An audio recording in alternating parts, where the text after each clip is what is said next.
الحمدللہ رب العالمین والصلاة والسلام على اشرف الانبیاء والمرسلین نبینا محمد وعلى آلہ وصحبہ اجمعین ومن تبعهم بإحسان الى یوم الدین۔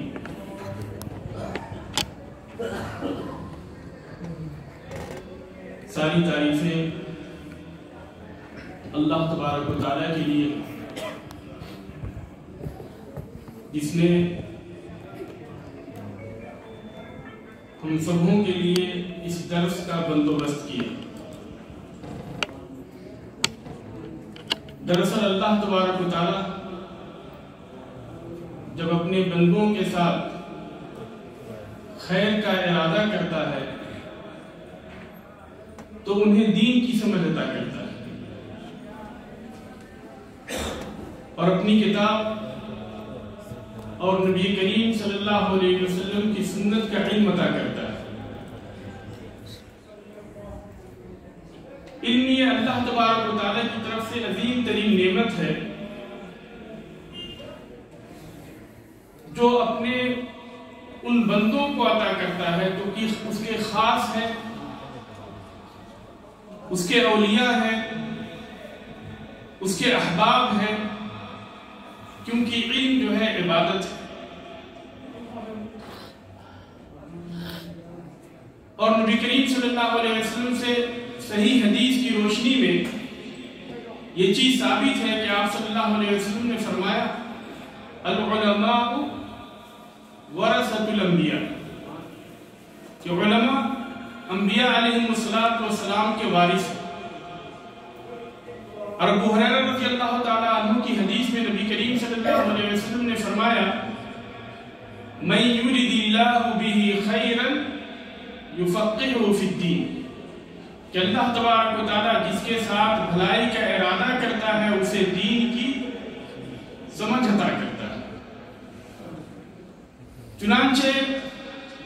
طالب علم کے لیے ضروری ہے کہ طالب علم کی نیت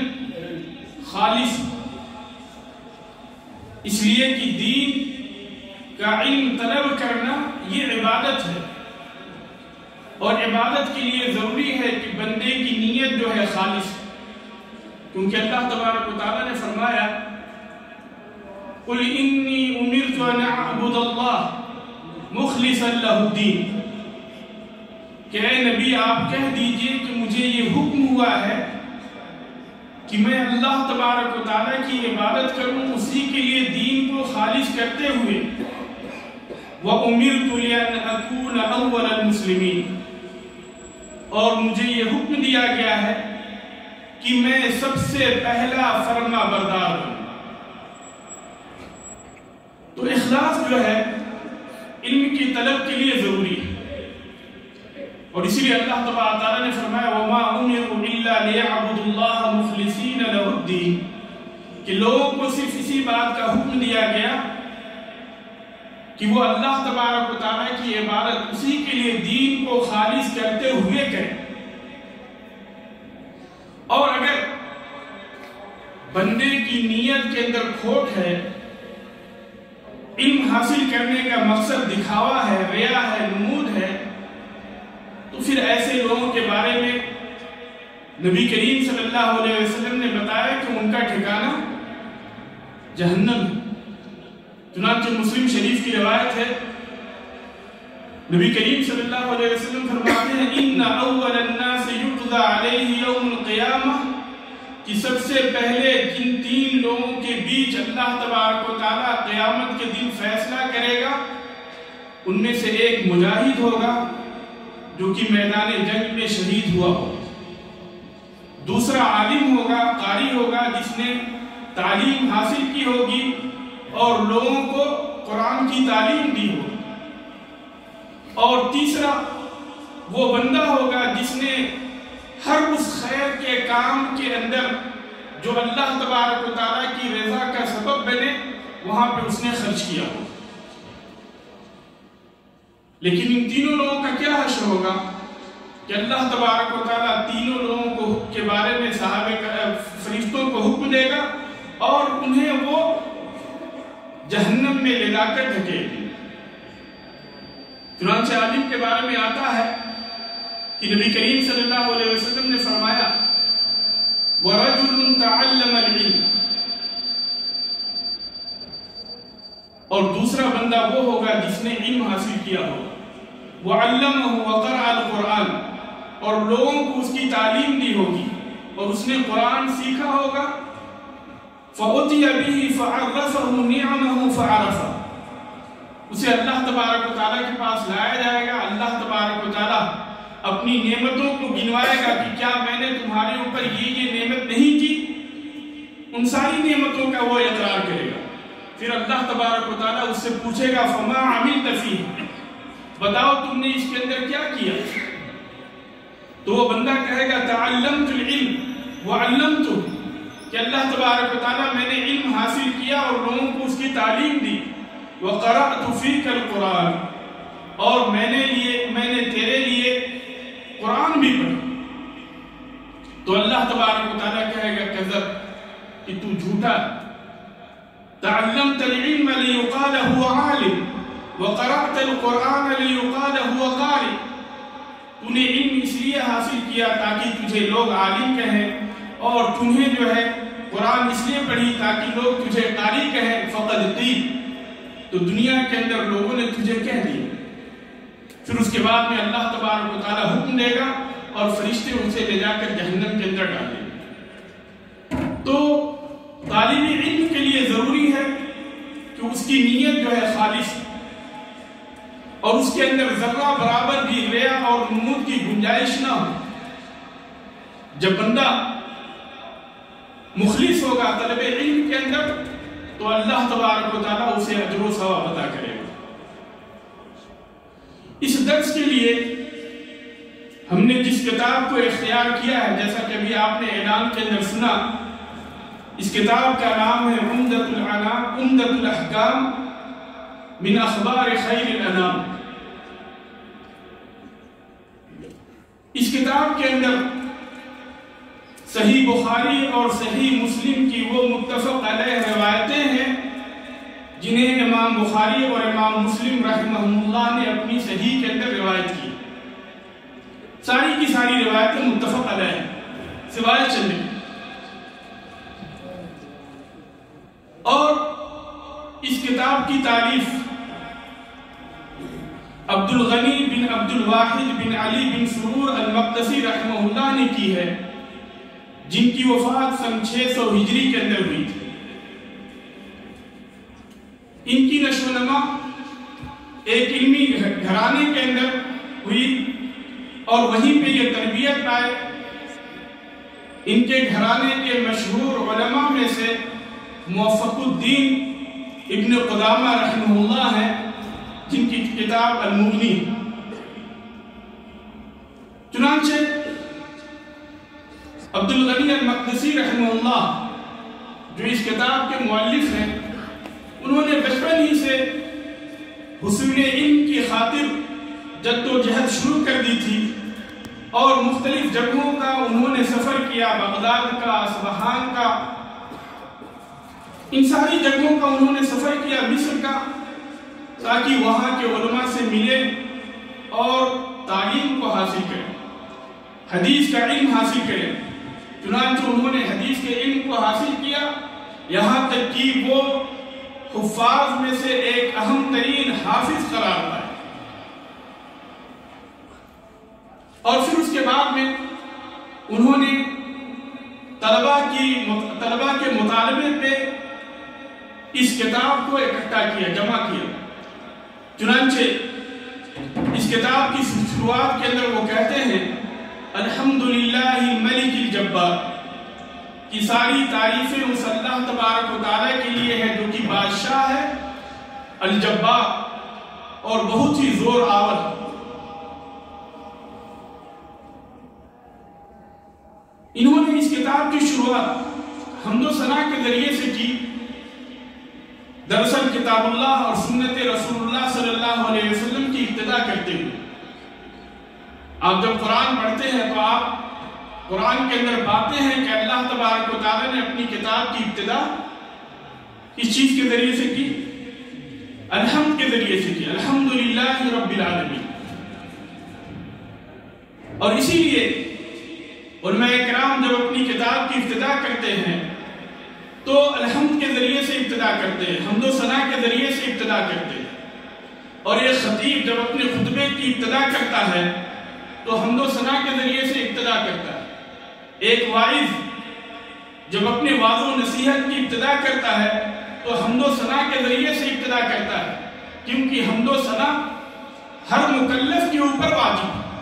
اللہ تبارک و تعالیٰ کی تعریف کرنا، اللہ تبارک و تعالیٰ کی بڑائی بیان کرنا، اللہ تبارک و تعالیٰ کی گن کو گانا، یہ ہر مکلف کے اوپر واجب ہے۔ اللہ تبارک و تعالیٰ نے فرمایا قل الحمد للہ وسلام علی عبادہ الذی اصطفیٰ وسلام علی عبادہ الذین اصطفیٰ، کہ اے نبی کہیے کہ ساری کی ساری تعریفیں اللہ تبارک و تعالیٰ کے لیے ہے اور سلامتی ہو اس کے برگزیدہ بندوں کے اوپر۔ تو یہاں پہ اللہ تبارک و تعالیٰ نے حمد و ثنا کرنے کا حکم دیا، اور جس چیز کا حکم نبی کریم صلی اللہ علیہ وسلم کو دیا جائے امت کو بھی بدرجہ اولا اس کا حکم ہوتا ہے۔ اسی بنیاد پہ مؤلف رحمہ اللہ نے اس کتاب کی ابتدا حمد کے ذریعے سے کی، حمد و ثنا کے ذریعے سے کی۔ فرمایا الحمدللہ الملک الجبار، کہ ساری تعریفیں اللہ تبارک و تعالیٰ کے لیے ہے جو کہ بادشاہ ہے اور بہت ہی زیادہ زور آور ہے۔ الملک اور الجبار یہ دونوں وہ صفتیں ہیں جو کہ اللہ تبارک و تعالیٰ کے لیے خاص ہیں، اور جن دونوں صفتوں کا تذکرہ اللہ تبارک و تعالیٰ نے اس آیت کریمہ کے اندر کیا ہے۔ هو اللہ الذی لا الہ الا هو الملک القدوس السلام المؤمن المہیمن العزیز الجبار متکبر سبحان اللہ عما یشرکون، کہ وہ اللہ تبارک و تعالیٰ، وہ وہی اللہ تبارک و تعالیٰ ہے جو کہ تنہا عبادت کے لائق ہے، اس کے سوا کوئی بھی عبادت کے لائق نہیں۔ وہ بادشاہ ہے، پاک ہے، ہر طرح کے عیب سے صاف ہے، امن دینے والا ہے، نگہبان ہے، غالب ہے اور زور آور ہے، بڑائی والا ہے۔ سبحان اللہ عما یشرکون، اور اس کے ساتھ جس کو بھی یہ لوگ شریک کرتے ہیں اللہ تبارک و تعالیٰ ان ساری چیزوں سے پاک۔ پھر آگے مؤلف رحمہ اللہ کہتے ہیں الواحد القہار، جو کہ متفرد ہے اور جو زبردست طاقتور ہے۔ وہ اللہ تبارک و تعالیٰ اپنی الوہیت کے اندر، اپنی ربوبیت کے اندر، اپنے اسماء اور صفات کے اندر، ان ساری چیزوں کے اندر منفرد ہے۔ ان ساری چیزوں کے اندر اللہ تبارک و تعالیٰ کا کوئی بھی شریک نہیں، اور وہ اللہ تبارک و تعالیٰ زبردست طاقتور ہے۔ چنانچہ یہ صفتیں، یہ ساری کی ساری صفتیں اللہ تبارک و تعالیٰ کے لیے خاص ہیں۔ پھر مؤلف رحمہ اللہ کہتے ہیں وَأَشْهَدُ أَن لَا إِلَهَ إِلَّا اللَّهُ وَحْدَهُ لَا شَرِيكَ لَهُ، اور میں یہ گواہی دیتا ہوں، شہادت کا کیا مطلب ہوتا ہے کہ علم یقین کے ساتھ، یقینی علم کے ساتھ اللہ تبارک و تعالیٰ کی وحدانیت کی گواہی دیتا ہے۔ وَأَشْهَدُ أَن لَا إِلَهَ إِلَّا وَأَشْهَدُ أَن لَا إِلَهَ إِلَّا اللَّهُ وَحْدَهُ لَا شَرِيكَ لَهُ، کہ علم یقین کے ساتھ میں یہ گواہی دے رہا ہوں کہ اللہ تبارک و تعالیٰ کے علاوہ کوئی بھی عبادت کے لائق نہیں، وہ تنہا عبادت کے لائق ہے، اس کے علاوہ کوئی بھی عبادت کے لائق نہیں۔ چنانچہ پہلے لا الہ کے اندر اللہ تبارک و تعالیٰ کے علاوہ جتنی بھی چیزوں کی عبادت کی جاتی ہے ان ساری چیزوں کی عبادت کی نفی ہے، اور الا اللہ کے اندر ساری کی ساری عبادت کو اللہ تبارک و تعالیٰ کے لیے خاص کی گئی۔ چنانچہ اللہ تبارک و تعالیٰ کے علاوہ کوئی بھی معبود برحق نہیں۔ رب السماوات والارض وما بینہما العزیز الغفار، وہ اللہ تبارک و تعالیٰ آسمانوں اور زمین کا پیدا کرنے والا ہے۔ رب السماوات والارض، آسمان کو پیدا کرنے والا، زمین کو پیدا کرنے والا، ان ساری چیزوں کا خالق اللہ تبارک و تعالیٰ ہے۔ وما بینہما، اور آسمان اور زمین کے بیچ جتنی بھی چیزیں ہیں ان ساری چیزوں کا خالق تنہا اللہ تبارک و تعالیٰ ہے۔ العزیز، جو کہ ہر چیز کے اوپر غالب ہے، الغفار، اور بخشنے والا ہے۔ اللہ تبارک و تعالیٰ بسا اوقات اپنے بندوں کو یوں ہی معاف کر دیتا ہے، چاہے بندہ اللہ تبارک و تعالیٰ سے مغفرت طلب کرے یا نہ کرے، کیونکہ غفار جو ہے یہ اس میں تفضیل کا صیغہ ہے، یعنی بہت ہی زیادہ مغفرت کرنے والا۔ تو بسا اوقات اللہ تبارک و تعالیٰ بغیر طلب کیے ہی اپنے بندوں کو معاف کر دیتا ہے، اور بسا اوقات جب بندے اللہ تبارک و تعالیٰ سے دعا کرتے ہیں تو اللہ تبارک و تعالیٰ انہیں معاف کر دیتا ہے۔ چنانچہ جیسا کہ حدیث کے اندر آتا ہے کہ نبی کریم صلی اللہ علیہ وسلم نے فرمایا ينزل ربنا سبحانه تبارک و تعالی كل لیلۃ الى السماء الدنیا حين يبقى ثلث الليل الاخیر، کہ جب رات کی آخری تہائی حصہ باقی رہتا ہے تو اللہ تبارک و تعالی آسمان دنیا پہ نازل ہوتا ہے اور کہتا ہے هل من داع فاستجیب له، هل من مستغفر فاغفر له، کہ کوئی ہے طلب کرنے والا، مانگنے والا، هل من سائل فاعطيه سؤله، کوئی سوال کرنے والا ہے، کوئی مانگنے والا ہے، کوئی طلب کرنے والا ہے کہ میں اس کی طلب پوری کروں، کوئی بخشش طلب کرنے والا ہے کہ میں اس کے گناہوں کو معاف کر دوں۔ تو اللہ تبارک و تعالیٰ بسا اوقات جب بندے اللہ تبارک و تعالیٰ سے طلب کرتے ہیں، مغفرت طلب کرتے ہیں، تو اللہ تبارک و تعالیٰ ان کے گناہوں کو معاف کر دیتا ہے، اور بسا اوقات اللہ تبارک و تعالیٰ بغیر طلب کیے ہی ان کے گناہوں کو معاف کر دیتا ہے۔ وَأَشْهَدُ أَنَّ مُحَمَّدًا عَبْدُهُ وَرَسُولُهُ الْمُصْطَفَى الْمُخْتَارُ، اور میں علم یقین کے ساتھ یہ گواہی دے رہا ہوں کہ محمد صلی اللہ علیہ وسلم اللہ کے بندے اور اس کے رسول ہیں، جنہیں اللہ تبارک و تعالیٰ نے چنا اور اختیار کیا۔ جب ہم یہ کہتے ہیں کہ عبدہ و رسولہ، کہ نبی کریم صلی اللہ علیہ وسلم اللہ کے بندے اور رسول ہیں، تو ہم یہود و نصارہ کے غلو اور اجحاف سے بچتے ہوئے بیچ کا راستہ اختیار کرتے ہیں۔ نصارہ نے غلو کرتے ہوئے اپنے نبیوں کو، عیسیٰ علیہ السلام کو کیا کہا؟ اللہ کہہ دیا، اللہ کا بیٹا کہا، ثالث و ثلاثہ کہا، تین میں سے ایک کہا۔ اور یہود جو ہے اپنے نبیوں کی شان میں گستاخی کیا کرتے تھے، یہاں تک کہ انہوں نے اپنے نبیوں کو قتل تک کیا۔ لیکن جب ہم یہ کہتے ہیں کہ عبداللہ و رسولہ، کہ میں یہ گواہی دے رہا ہوں علم یقین کے ساتھ کہ محمد صلی اللہ علیہ وسلم اللہ کے بندے اور اس کے رسول ہیں، تو ہم اپنے نبی کو اس مقام کے اوپر فائز کرتے ہیں جس مقام کے اوپر اللہ تبارک و تعالیٰ نے انہیں پیدا کیا۔ جو عزت اللہ تبارک و تعالیٰ نے نبی کریم صلی اللہ علیہ وسلم کو عطا کی، وہ عزت ہم نبی کریم صلی اللہ علیہ وسلم کو دیتے ہیں۔ چنانچہ عزت کے مقام پہ اللہ تبارک و تعالیٰ نے نبی کریم صلی اللہ علیہ وسلم کو عبد کے ذریعے سے خطاب کیا۔ سورہ اسراء کے اندر اللہ تبارک و تعالیٰ نے فرمایا سبحان الذی اسرا بعبدہ لیلا من المسجد الحرام الى المسجد الاقصى الذي باركنا حوله، کہ پاک ہے وہ ذات جس نے اپنے بندے کو رات و رات مسجد حرام سے مسجد اقصی کا سیر کرایا۔ تو اس عزت کی جگہ پہ، اس عزت کے مقام پہ اللہ تبارک و تعالیٰ نے اپنے نبی کو عبد کے ذریعے سے خطاب کیا۔ تو عبودیت یہ شرف کا مقام ہے۔ اور دوسری جگہ اللہ تبارک و تعالیٰ کہتا ہے وَأَنَّهُ لَمَّا قَامَ عَبْدُ اللَّهِ يَدْعُوهُ، کہ جب اللہ کا بندہ دعوت دینے کے لیے کھڑا ہوا تو وہاں پہ بھی عزت کا مقام ہے، اور وہاں پہ بھی اللہ تبارک و تعالیٰ نے اپنے بندوں کو، اپنے بندے کو عبد کے ذریعے سے خطاب کیا۔ تو یہ عبودیت جو ہے یہ شرف کا مقام ہے، عزت کا مقام ہے، اور ساتھ ہی ساتھ نبی کریم صلی اللہ علیہ وسلم اللہ کے رسول ہیں تو ان کے لیے ہم رسالت کا بھی اقرار کرتے ہیں۔ وَأَشْهَدُ أَنَّ مُحَمَّدًا عَبْدُهُ وَرَسُولُهُ الْمُصْطَفَى الْمُخْتَارُ۔ مصطفیٰ اس اعتبار سے مصطفیٰ ہے کہ اللہ تبارک و تعالیٰ نے عرب سے، قوم عرب سے کنانہ کو اختیار کیا، کنانہ کو چنا، اور کنانہ سے بنو ہاشم کو چنا، اور بنو ہاشم کے اندر اللہ تبارک و تعالیٰ نے نبی کریم صلی اللہ علیہ وسلم کو پیدا کیا۔ اور اسی طریقے سے نبی کریم صلی اللہ علیہ وسلم مختار بھی ہیں کہ اللہ تبارک و تعالیٰ نے انہیں اختیار کیا۔ چنانچہ نبی کریم صلی اللہ علیہ وسلم نے فرمایا فَأَنَا خِيَارٌ مِّن خِيَارٍ مِّن خِيَار، تو اللہ تبارک و تعالیٰ نے نبی کریم صلی اللہ علیہ وسلم کو سب سے بہتر نسل کے اندر اللہ تبارک و تعالیٰ نے نبی کریم صلی اللہ علیہ وسلم کو پیدا کیا، اور اس طریقے سے نبی کریم صلی اللہ علیہ وسلم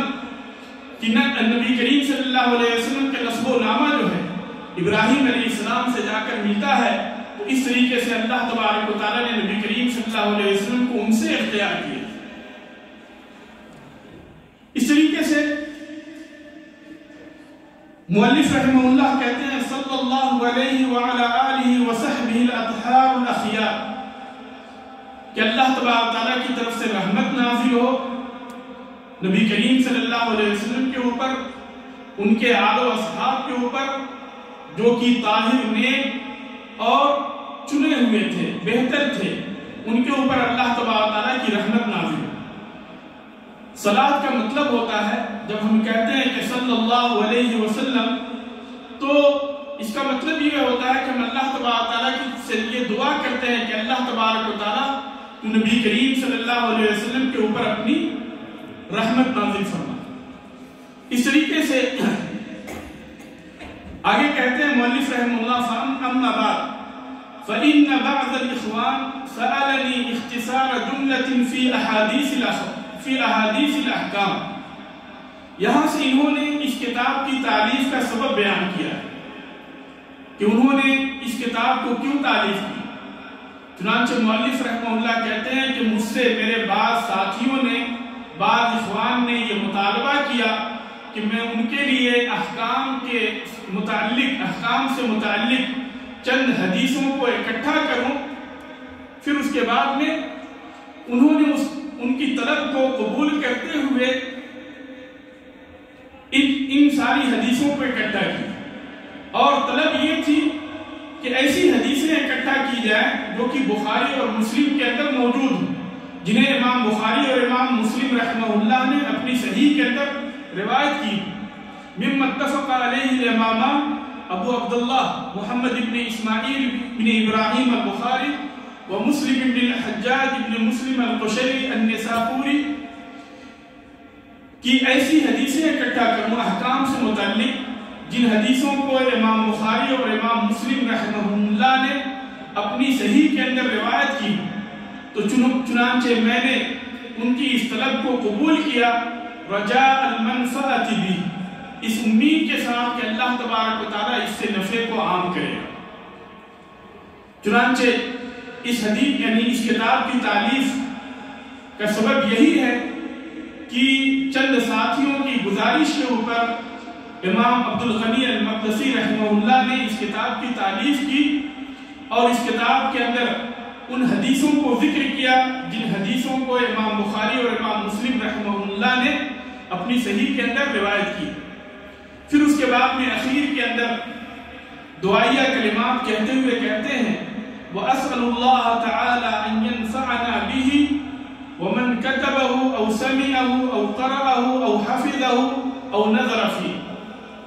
اور اللہ تبارک و تعالیٰ کے ساتھ اللہ تبارک و تعالیٰ سے یہ سوال کرتے ہیں کہ اللہ تبارک و تعالیٰ اس کے ذریعے سے ہمیں فائدہ عطا کرے، اور ان سارے لوگوں کو فائدہ عطا کرے جو اس کے لکھنے والے ہوں، جو اس کے سننے والے ہوں، جو اس کے پڑھنے والے ہوں، جو اس کو حفظ کرنے والے ہوں، اور جو ان احادیث کے اندر غور و فکر کرنے والے ہیں۔ تو قبولیت جو ہے یہ سب سے اہم چیز، عبادت کے اندر قبولیت جو ہے یہ سب سے اہم چیز، کیونکہ بندہ اگر عبادت کرتا رہے اور وہ عبادت اللہ تبارک و تعالیٰ کے ہاں قبول نہ ہو تو پھر ایسی عبادت کا کوئی فائدہ نہیں۔ اسی لیے عبادت کرنے کے ساتھ ساتھ ضروری ہے کہ بندہ قبولیت کے سلسلے میں زیادہ متفکر ہو کہ کس طریقے سے اللہ تبارک و تعالیٰ اس کی عبادت کو قبول کرے گا، کیونکہ بہت سارے لوگ ایسے ہیں جو نماز تو پڑھتے ہیں لیکن نماز سے وہ خالی ہاتھ واپس لوٹتے ہیں، وہ روزہ تو رکھتے ہیں لیکن روزے کے بدلے میں انہیں بھوک اور پیاس کے علاوہ کوئی بھی چیز حاصل نہیں ہوتی، وہ رات کے اندر قیام تو کرتے ہیں لیکن اس قیام سے انہیں جگنے کے علاوہ اور کچھ بھی حاصل نہیں ہوتا۔ اس لیے بندہ جو ہے عبادت اس طریقے سے کرے جس طریقے سے اللہ تبارک و تعالیٰ نے نبی کریم صلی اللہ علیہ وسلم کے ذریعے سے عبادت کر کے دکھلایا، اور اپنی عبادت کے اندر بندہ اللہ تبارک و تعالیٰ کے لیے مخلص ہو، اس کی عبادت جو ہے اللہ تبارک و تعالیٰ کے لیے خالص ہو۔ چنانچہ یہی دعا کرتے ہوئے آگے کہتے ہیں مؤلف رحمہ اللہ وَأَن يَجْعَلَهُ خَالِصًا لِوَجْهِهِ الْكَرِيمِ، کہ اس عمل کو اللہ تبارک و تعالیٰ اپنے چہرے کے لیے خالص بنائے، اپنی اللہ تبارک و تعالیٰ سے اس کے ذریعے سے اللہ تبارک و تعالیٰ کی ہمیں رضا حاصل ہو، موجباً للفوز لدیہ فی جنات النعیم، اور اس کے ذریعے سے ہم جنت النعیم کے اندر داخل ہوں۔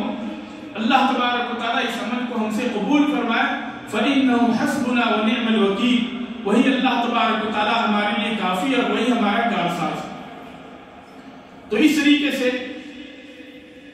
آپ کو پتہ چلا کہ حدیث کی یہ کتاب جسے ابھی ہم پڑھنے والے ہیں، یہ کتاب کتنی اہم ترین کتاب، کیونکہ اس کے اندر جتنی بھی حدیثیں ہیں وہ ساری کی ساری حدیثیں بخاری اور مسلم کی ہیں، وہ حدیثیں ہیں جن کے اوپر امام بخاری اور امام مسلم کا اتفاق ہے، جن حدیثوں پہ امام بخاری اور امام مسلم نے اپنی صحیح کے اندر روایت کی۔ تو صحت کے اعتبار سے وہ حدیثیں سب سے زیادہ صحیح قرار پاتی ہیں جن حدیثوں کو امام بخاری اور امام مسلم دونوں نے روایت کی، تو وہ صحت کے اعتبار سے سب سے زیادہ صحیح ترین روایت مانی جاتی ہے۔ پھر اس کے بعد میں دوسرے درجے پہ وہ حدیث ہوتی ہے جس کو کہ امام بخاری نے روایت کی ہو، امام مسلم نے نہ کی ہو، پھر اس کے بعد میں جسے صرف امام مسلم نے روایت کی ہو، امام بخاری نے نہ روایت کی ہو۔ تو اس طریقے سے صحت کے اعتبار سے یہ حدیثیں جنہیں ہم پڑھیں گے وہ ساری حدیثوں میں سب سے اہم ترین اور سب سے عظیم ترین حدیث ہے، سب سے زیادہ صحیح ترین حدیث ہے۔ مؤلف رحمہ اللہ کہتے ہیں کتاب الطہارہ، یہاں سے اس کتاب کی شروعات کرتے ہیں۔ کتاب کا مطلب ہوتا ہے عرب کی لغت کے اندر کتاب کہتے ہیں تکتب القوم اذا اجتمعوا، جب لوگ اکٹھے ہوتے ہیں تو ان کو تکتب کہا جاتا ہے، اور کتاب کو کتاب اس لیے کہتے ہیں کہ اس کے اندر بہت سارے مسائل اور بہت سارے احکام جو ہے جمع ہوتے ہیں، اکٹھے ہوتے ہیں، اسی لیے کتاب کو کتاب کہتے ہیں۔ کتاب الطہارہ، یہ کتاب ہے طہارت کے بیان، یہ کتاب ہے طہارت کے بیان۔ طہارت یہ ماخوذ ہے طہور الشیء، یعنی کوئی چیز جو ہے پاک ہوئی اس سے جو ہے یہ ماخوذ ہے طہور الشیء کو یطہر طہارۃ و طہرا، یعنی کوئی بھی چیز اگر پاک ہوتی ہے تو اس سے جو ہے یہ طہارت ماخوذ ہے، اور طہارت جو ہے یہ حسی اور معنوی دونوں ہوتی ہے۔ حسی طہارت جیسے کہ ہم وضو کے ذریعے سے حاصل کرتے ہیں، غسل کے ذریعے سے حاصل کرتے ہیں، اور معنوی طہارت جو کہ ہماری دل کی طہارت ہے، دل کی پاکیزگی ہے کہ ہم اپنے دل کو شرک، نفاق اور کفر ان ساری چیزوں سے پاک صاف کرتے ہیں۔ علماء کرام حدیث کی کتابوں میں یا فقہ کی کتابوں میں جب کتاب الطہارہ کہتے ہیں تو یہاں پہ دو چیزیں شامل ہوتی ہیں، ایک چیز ہوتی ہے طہارت الحدث اور دوسری چیز ہوتی ہے طہارت الخبث۔ طہارت الحدث وہ طہارت ہے جو کہ وضو اور کس چیز کے ذریعے سے حاصل ہوتی؟ غسل کے ذریعے سے حاصل ہوتی ہے، جس کو کہ طہارت صغریٰ اور طہارت کبریٰ بولتے ہیں۔ طہارت صغریٰ یعنی وضو کے ذریعے سے طہارت حاصل کی گئی ہو، اور طہارت کبریٰ وہ طہارت ہے جسے غسل کے ذریعے سے حاصل کی گئی۔ تو جب وضو اور غسل کا تذکرہ کرتے ہیں، طہارت حدث کا جب تذکرہ کرتے ہیں تو وہاں پہ ان ساری کی ساری احادیث کو ذکر کرتے ہیں، یا اس طرح کی احادیث کو ذکر کرتے ہیں جس کے اندر نبی کریم صلی اللہ علیہ وسلم کے وضو کا بیان ہوتا ہے، وضو کی کیفیت ذکر کی جاتی ہے، جس کے اندر غسل کا بیان ہوتا ہے، نبی کریم صلی اللہ علیہ وسلم کے غسل کا تذکرہ ہوتا ہے، اور اسی طریقے سے اس کے بعد وضو اور غسل کے بعد پانی کے علاوہ دوسری چیز جو کہ پانی کے قائم مقام ہوتی، پانی کے نہ ہونے کی صورت میں وہ چیز کیا ہے؟ پانی کے نہ ہونے کی صورت میں جو پانی کے قائم مقام ہے وہ کیا ہے؟ مٹی ہے، یعنی تیمم۔ تو پھر اس کے بعد میں تیمم کا تذکرہ کرتے ہیں۔ اور اسی طریقے سے طہارت الحدث کے ساتھ ساتھ طہارت الخبث کا بھی تذکرہ کرتے ہیں، اور وہ کیا ہے؟ 3 جگہوں سے پاکی، 3 جگہوں سے نجاست گندگی کو دور کرنا. اور یہ 3 جگہیں کون کون سی ہیں؟ کپڑا، نماز کی جگہ اور جسم سے، کپڑے سے اور نماز کی جگہ سے خباثت کو یعنی ناپاکی کو، گندگی کو دور کرنا. تو ان ساری چیزوں کا تذکرہ جو ہے کتاب الطہارہ کے اندر ہوتا ہے. کتاب الطہارہ کے اندر اس طرح کی ساری حدیثیں ذکر کی جاتی ہیں جن کا تعلق طہارت حدث یا طہارت خبث سے. اسی طریقے سے یعنی یہاں پہ جو ہے حیض اور نفاس کے احکام بھی ذکر کیے جاتے ہیں اور خون کے مسائل بھی ذکر کیے جاتے ہیں، اس لیے کہ ان ساری چیزوں کا تعلق طہارت سے. یہاں سوال یہ ہے کہ مؤلف رحمہ اللہ نے سب سے پہلے کتاب الطہارہ کا تذکرہ کیوں کیا؟ سب سے پہلے بہت سارے مسائل ہیں، عبادت کے مسائل، معاملات کے مسائل، بہت سارے مسائل ہیں، لیکن ان سارے مسائل میں سب سے پہلے انہوں نے کتاب الطہارہ کا تذکرہ کیوں کیا؟ کتاب الطہارہ کا تذکرہ اس لیے کیا کہ جیسا کہ ہم جانتے ہیں کہ اسلام کے کتنے ارکان ہیں؟ 5 ارکان. توحید کے بعد میں دوسرا رکن کیا ہے؟ نماز ہے، صلاۃ. اور توحید کے بعد بندے کو جس چیز کا حکم دیا جاتا ہے وہ نماز کو قائم کرنے کا حکم دیا جاتا ہے. چنانچہ معاذ بن جبل رضی اللہ تعالیٰ عنہ کو جب نبی کریم صلی اللہ علیہ وسلم نے یمن کا گورنر بنا کر بھیجا تو کیا کہا تھا؟ یا معاذ انک تأتی قوما اہل کتاب فلیکن اول ما تدعوہم الیہ شہادت ان لا الہ الا اللہ وانی رسول اللہ. اے معاذ، آپ ایسے لوگوں کے پاس جا رہے ہیں جو کہ اہل کتاب ہیں، یہود و نصارہ ہیں. جب آپ ان کے پاس پہنچیں گے تو سب سے پہلے آپ انہیں اس بات کی دعوت دیجیے گا کہ اللہ کے علاوہ کوئی بھی عبادت کے لائق نہیں، اور یہ کہ میں اللہ کا رسول ہوں. پھر اس کے بعد میں کیا کہا؟ فَإِنْهُمْ أَتَاعُوا لَكَ بِذَلِكَ فَعَالِمْهُمْ أَنَّ اللَّهَ قَدْ افْتَرَضَ عَلَيْهِمْ 5 صَلَوَاتٍ فِي الْيَوْمِ وَاللَّيْلِ. اگر انہوں نے آپ کی یہ بات مان لی تو آپ انہیں بتا دینا کہ اللہ تبارک و تعالیٰ نے دن اور رات میں ان کے اوپر 5 وقت کی نمازیں فرض کی. چنانچہ ایک مسلمان کے اوپر، ایک موحد کے اوپر توحید کے اقرار کے بعد، کلمہ شہادتین کے اقرار کے بعد سب سے پہلی چیز، سب سے پہلی عبادت جو فرض ہوتی ہے وہ عبادت کیا ہے؟ نماز. اور نماز بغیر طہارت کے قبول ہوتی نہیں ہوتی. جب نماز طہارت کے بغیر قبول نہیں ہوتی، اسی لیے مؤلف رحمہ اللہ نے صلاۃ سے پہلے طہارت کا تذکرہ کیا.